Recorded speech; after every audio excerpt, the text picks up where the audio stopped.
Hello and welcome to the DME podcast, brought to you by DME, the podcast booking platform. Whether you're a podcaster or an aspiring guest, the DME app is a perfect platform for you to get booked and manage your podcast bookings.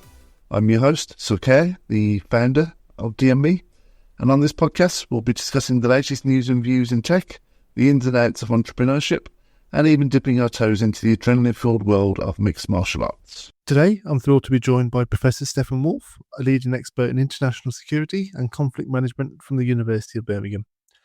Originally from East Germany, where he witnessed the fall of the Berlin Wall firsthand, Professor Wolff has built an impressive career exploring the complex dynamics of geopolitics, ethnic identity, and global conflict.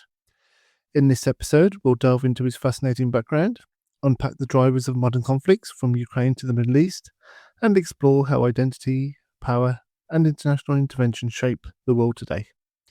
This was a very timely episode and a conversation that I could have had for hours. So let's get started. Professor Stefan Wolff, welcome to the DME podcast. Thank you very much for having me. Really glad you could join us. I don't think I could have timed this better given the current geopolitical situation over the last few days. But obviously I know you're a professor at Birmingham University, quite local to myself. But I just wanted to kind of talk to you a little bit about your work, your background, and kind of just span from there onto the kind of current situation around geopolitical and geopolitics at the moment, and kind of get your thoughts and perspectives. So would you mind just giving us a short, brief introduction into kind of your past work and how you have ended up where you are today? Yeah. Well, just to start with the latter part, how I ended up in Birmingham. I mean, as you can tell from my accent, I'm not a native to Birmingham and not even a native to those British Isles on which we live. So I grew up in East Germany, actually, behind the wall, and I'm old enough to actually remember quite a bit of it. Then when it was all over in 1989, I was in the middle of my military service in the East German Navy, and that then came to a very abrupt end, and I needed to think about something else to do with my life. So I did an undergraduate degree in German and English at the university in my hometown, Leipzig.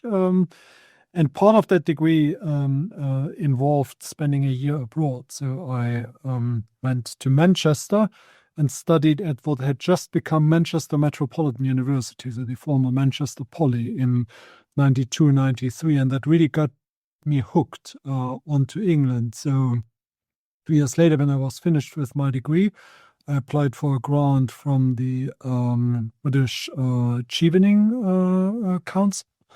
And that got me to do a PhD. That first got me to do an MPhil, a master's degree at Cambridge.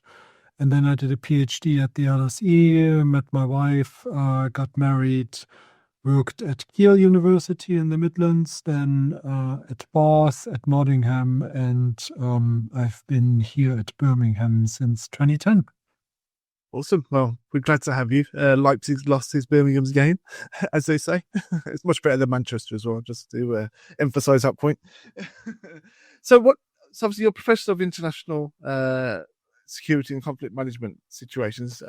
Just wondering what kind of drew you to specialise in that specific field?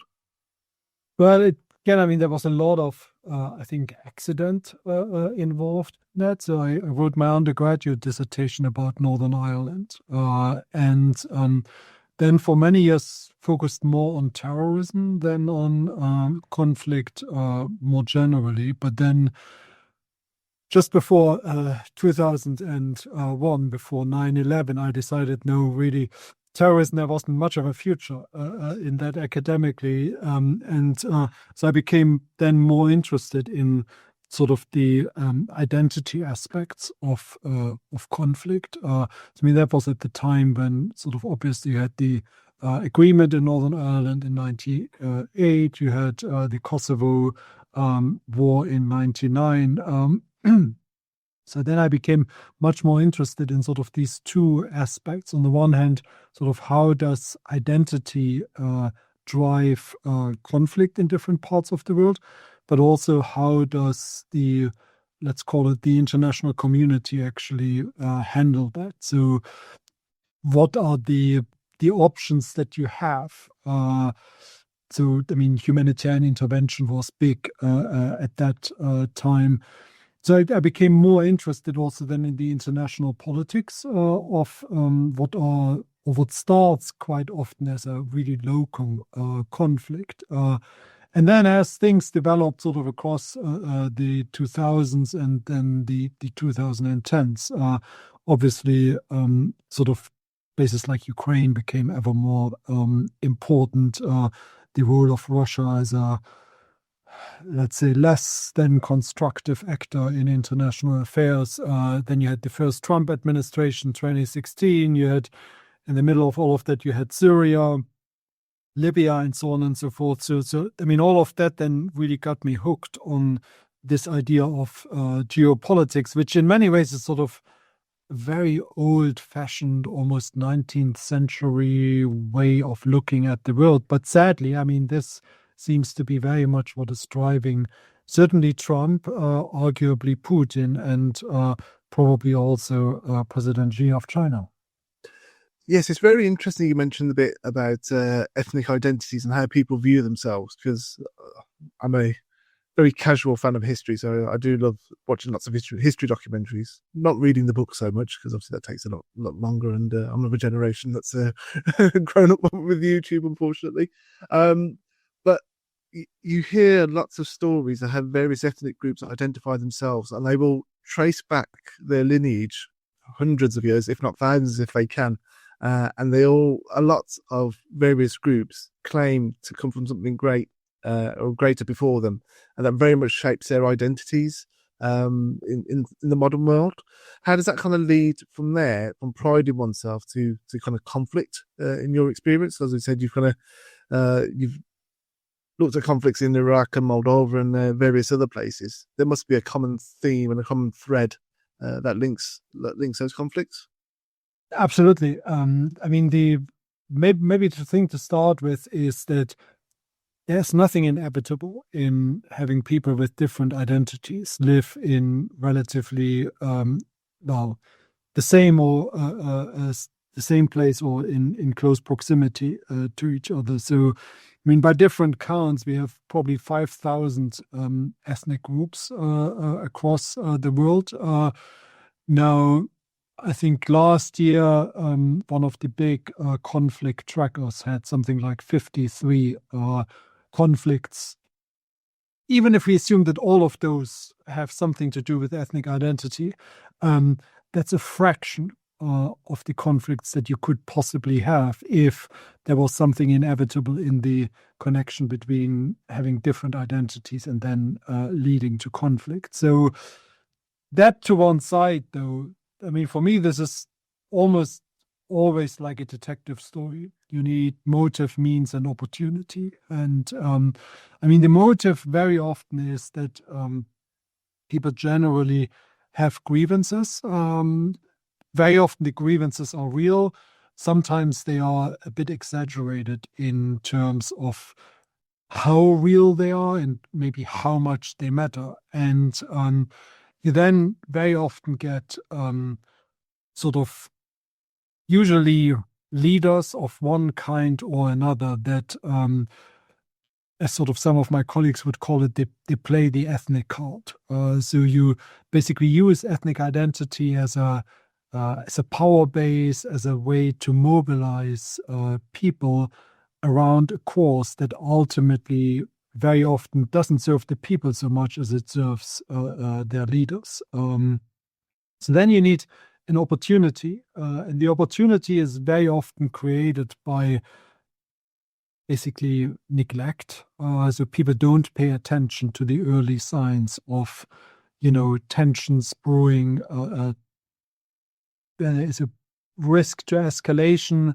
I mean, prevention in an ideal world is always better, but since you never know that you actually prevented anything, there aren't really any, big points at elections to score on that. And then the third thing is means, and that often is something very basic, like in the genocide in Rwanda in 1995, the means were machetes, and they were imported in very large numbers, way more than you would imagine were actually necessary in a country like Rwanda to do like legitimate things that you might want to do with machetes. In other cases, it's small arms.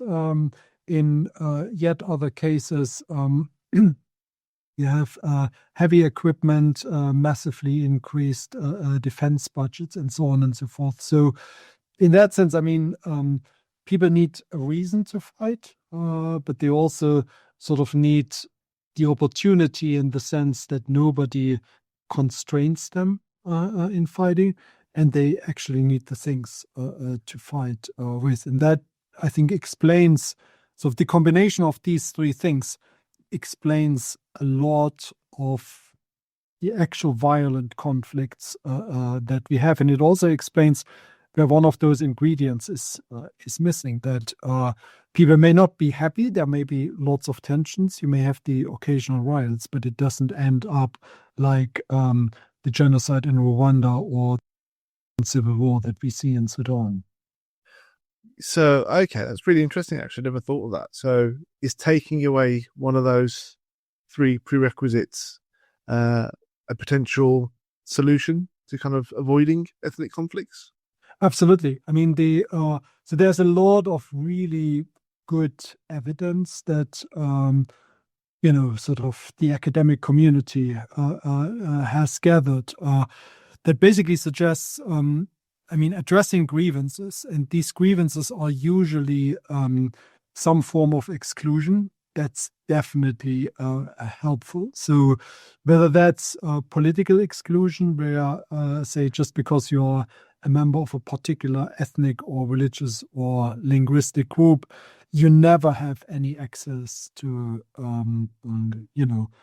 making any decisions in a country. So that's a really, if you can address that, if you can sort of create at least a minimum of proper political participation and representation for people from across the range of ethnic, religious, linguistic communities that you have, that definitely helps. What also helps is where you have groups that live quite concentrated in particular territories, where you give them some sort of self-governance rights, call it autonomy, call it federalism, call it devolution, as we do here in the UK.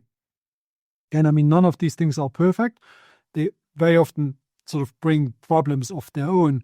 But again, sort of, and it's not just about participating in central government, actually having a better sense of control over your own destiny, where you can, you can regulate the school curriculum locally, or you can decide where you want investment, in what language people can interact with local administration.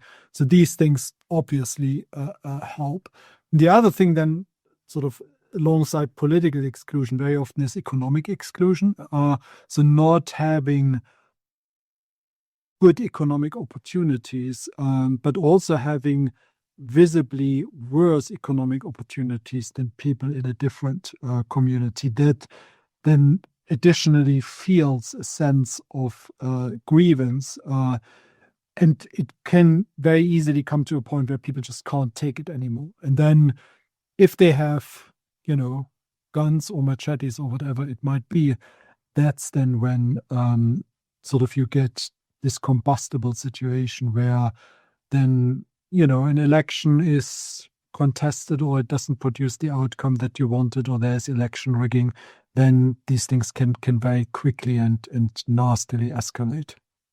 Yes, that's where my mind went, actually, when you kind of first mentioned the ethnic differences, and whether it was on the two spectrums of the political divide, on the left and the right. I think the left would always say these differences and how people feel about these are all kind of constructs of what people are led to believe about themselves, and the real issue is economic deprivation, or economic that sense of grievance around economics and opportunities.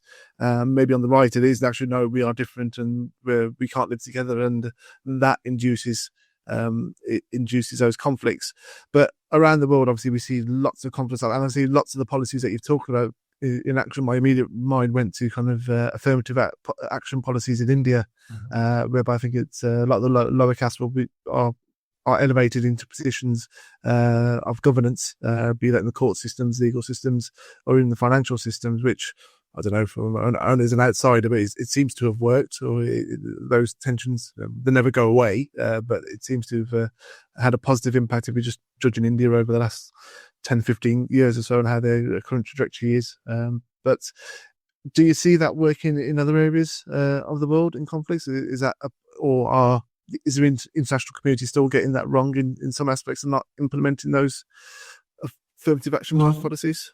No, I think part of the problem also is, there's a limit, I think, as to what sort of the international community per se can do and what really needs to be embraced by local leaders.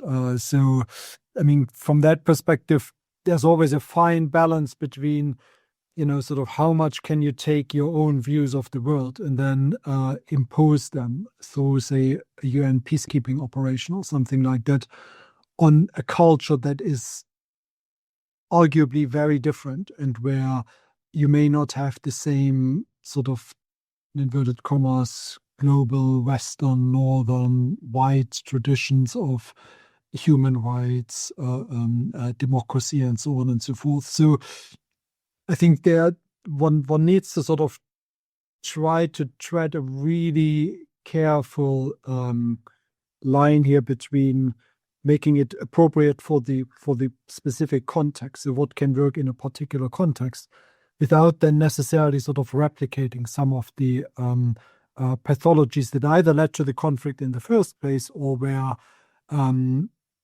it just, certain things may simply not work very well. That, when I sit in my office in Birmingham, I think, well, how could anybody not, support affirmative action? Embrace freedom of the press, freedom of speech, freedom of religion, and so on and so forth. But then that is arguably a very, it's a view that basically I didn't grow up with it in East Germany, but I certainly learned to appreciate the importance of those issues. But it cannot necessarily reflect accurately how people in other parts of the world might feel about these things. So then the question that the international community has to ask itself, okay, so to what extent can these relatively well-established Western, in inverted commas, truths, how far do they actually travel to other parts of the world? And to what extent do we need to really give people there an opportunity to decide how they want to implement their views of what human rights, civil and political liberties, and so on are. So it's, there's in all of those data that we have about how peacekeeping generally works and how inclusion generally works, and there's a lot of nuance that really one needs to be mindful of, and be sure that is then properly reflected in any grand policies that are designed in New York or Washington or London or Berlin. Yes, I think maybe that's kind of the Iraq war and invasion, and certainly Afghanistan as well, is maybe the American-led international community certainly got wrong with those areas, in that they didn't understand the makeup of Iraq and how it was formed and how the various ethnicities were in it. And essentially they're all kind of controlled by a manic dictator. And then once that power vacuum erupts, you've got all the conflicts and maybe centuries-old rivalries pop up, and everyone kind of claims their own lands and their own power centers. How does that? One of the projects that you recently worked on is Navigating the Vortex, I understand. And that's looking at kind of those conflicts and from a geopolitical lens. Which of the conflicts at the moment there seems to be many more conflicts going on at the moment. I'm not sure whether that's just a case of the media, because I think I did see one of your TED Talks. A TED Talk that you previously gave, and it was showing a downward trend in international conflicts. I'm not sure what the most accurate, up-to-date data looks like. Has that ticked back up now, or? Oh, absolutely. I mean, that was a talk that I gave, I think, if more than that. It was late 2000s that I gave. That's so before 2010. Yeah. And I mean, at that time, it really did look quite good in terms of not just the number of conflicts, but also the numbers of people killed, how long conflicts lasted, and so on and so forth. But that was arguably sort of the tail end of the what I thought was a much more optimistic looking period in international affairs. Sort of started in the early 1990s after the end of the Cold War, but then very quickly fizzled out. I mean, certainly with the interventions in Iraq, Afghanistan, Kosovo, then you have the Russian intervention in Georgia in 2008, and it's basically downhill ever since then. So, I mean, what we do on the Navigating the Vortex blog is really deal with contemporary sort of current affairs. And I mean, the two most widely covered issues obviously are Ukraine and the Middle East, for all the wrong reasons, of course. I mean, the reason why these are so much in the news is because of the tremendous human suffering that we have there on all sides and the destruction that comes with it. And then adding on top of that, the return of Donald Trump to the White House, and I mean, putting that into the mix with an international environment where you also have Russia and China as two, I think, very traditional sort of 19th century type powers that think very much of the world in terms of spheres of influence. I think that adds further complication. And it also means that a lot of other conflicts really fly under the radar. So, I mean, I mentioned Sudan already. That is, again, one of the worst humanitarian catastrophes that we currently have, and has been basically without any major interruption since the early 1980s. I mean, famine, a constant factor in Sudan, no matter whether that's in Darfur or whether that's in the conflict between the north and the south. You have, again, massive upheaval now in Central Africa, in the sort of border areas between Rwanda and the Democratic Republic of the Congo. There's still a big humanitarian crisis in Myanmar, especially also related to the Rohingya refugees.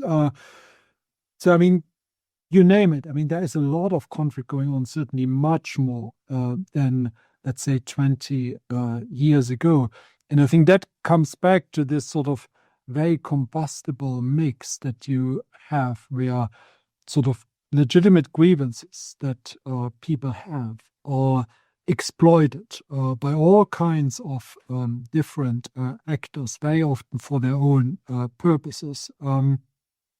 And then you add into that, you know, whether it's, we used to call it blood diamonds in the 1990s and 2000s. Now it's conflict minerals. I mean, there's, in some places there's gold involved. In some places there are drugs involved. Then you have, sort of fundamentalist terrorism in various parts of the world.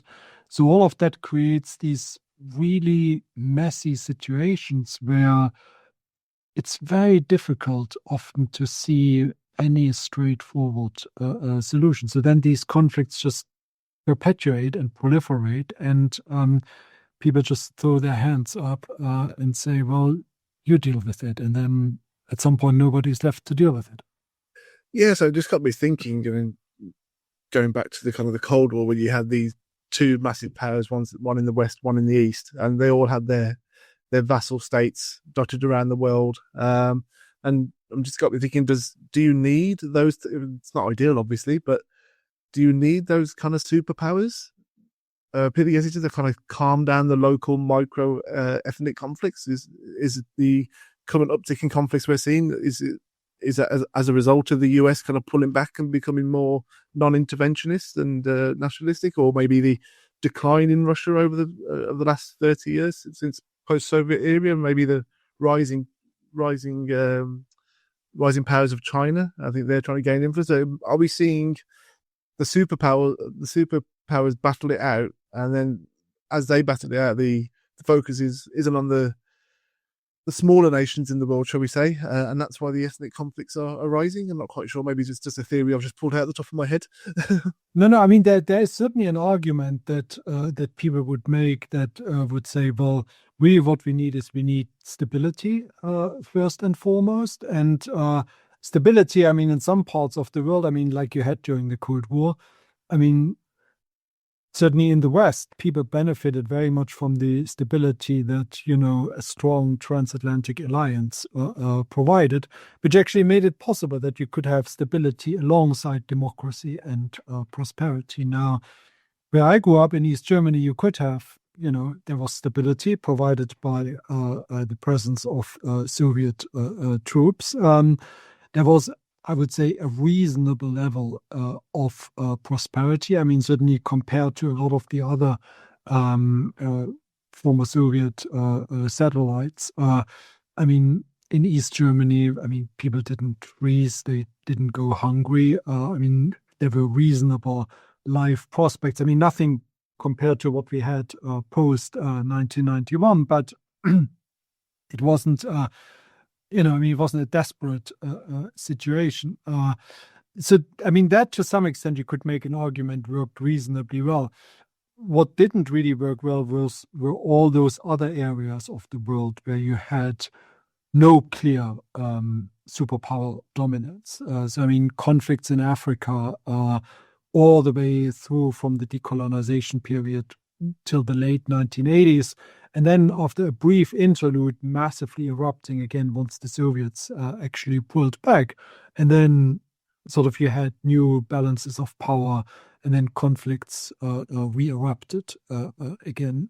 So not entirely sure that sort of superpower dominance necessarily really creates the stability and everything else that needs to come with it to actually dissuade people from, okay, you don't want to have a rebellion or an insurgency because, I mean, anything that you could get that would be different would still be worse than what you have right now.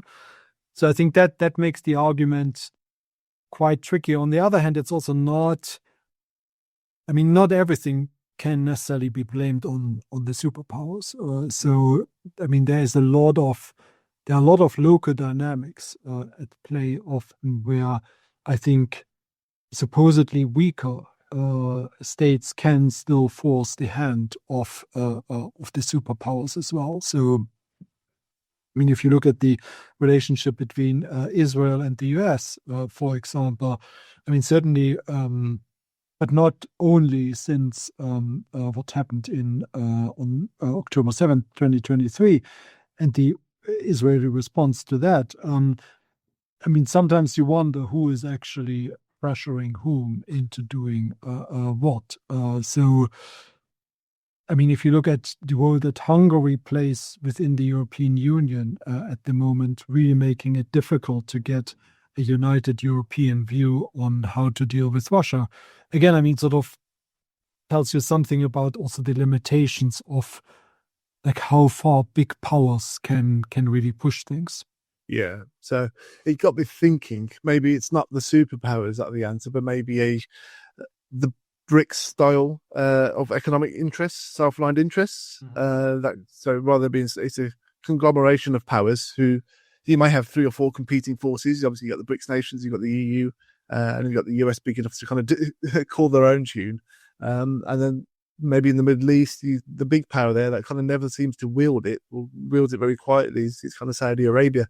And I think that I saw many years ago a big idea about an Arab super state trying to incorporate all those. I'm not quite sure how that works. Obviously, I think the Arabs are just as ethnically diverse as kind of any other big continent or big nation as well. But maybe my own biases are kind of towards the economic side of it and the economic and free trade aspects. I think that will probably, maybe, I don't know, in theory, people kind of working their own interests. So if it's bad for business, then maybe people look at their own back pockets first and the ethnic conflicts second.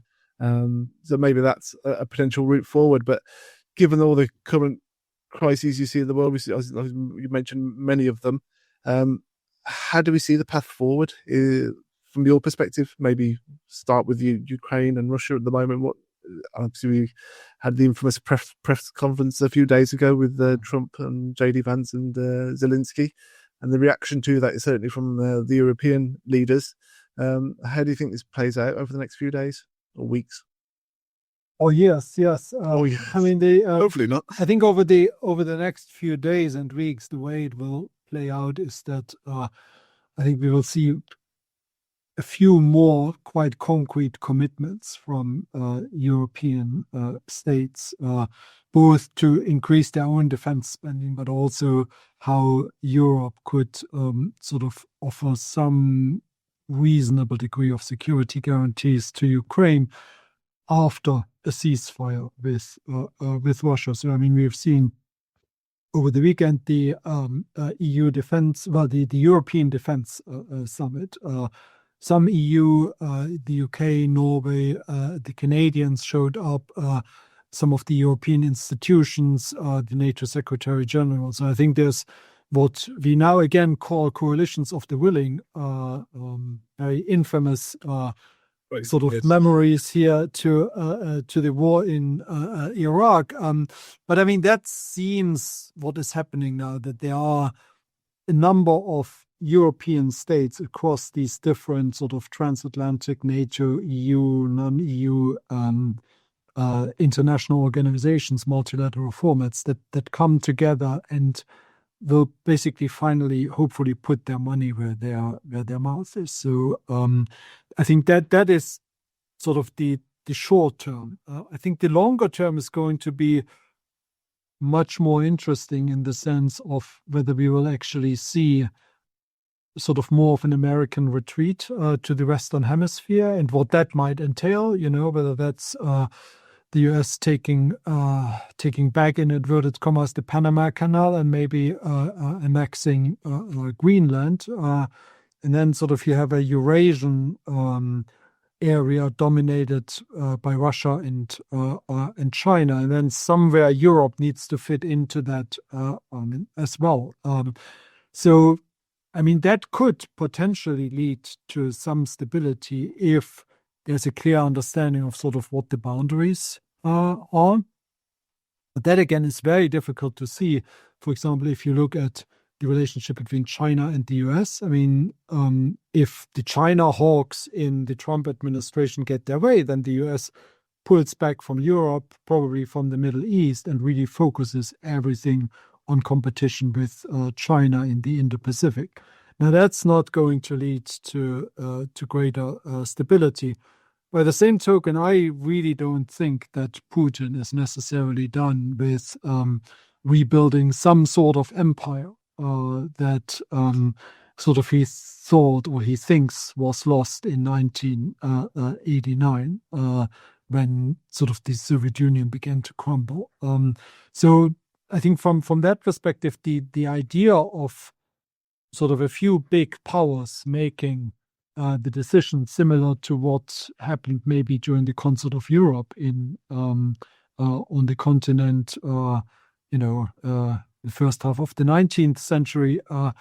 In theory, that looks really great. I just don't think we have the kind of political leaders that actually would sort of recognize each other's sphere of influence and not try to meddle too much. So I think from that perspective, there's still a lot of uncertainty. A lot of this will hinge on where we get with Ukraine. So in that sense, I think you're absolutely right that this is going to be one of the key issues, because that will determine sort of the relationships between at least three of those potentially new poles in international relations, so the US, Russia, and Europe. But also, I think it's important to bear in mind that, I mean, China has a stake in that as well, because China and Europe are each other's most important trade partners. I mean, there's still more agreement, for example, between Europe and China on climate change issues than there is either with China and Russia or with Europe and the US. So I think there are quite a lot of moving pieces on the chessboard still, if you want, and it will take some time for all of that to sort itself out. And I mean, Trump may be gone in 4 years, but I think the agenda for which he stands, that's probably not gone, and that might even gain some more traction in parts of Europe. Yeah, I definitely agree with you there. I think the mistakes many commentators make, and professional commentators who claim to know everything, they see it purely as a Trump phenomenon and as a demagoguery of one man. But I think if you look at the underlying causes behind Trump, I don't think he might be the face of it, but I think the economic undertones to what's driving that so-called mega movement is deep within the heart of kind of the American working class, and by extension, kind of the working classes of Britain, in my view, and maybe a lot of Europe as well. But I think they're more repressed in that viewpoint in Western Europe, certainly. Obviously, in America, it's kind of as much of a cultural empire as it is a military empire. So those ideas do begin to propagate, and that's what has that steady influence. And even looking at the younger generations of my kids, they come out with certain things and certain things they're listening to, and it's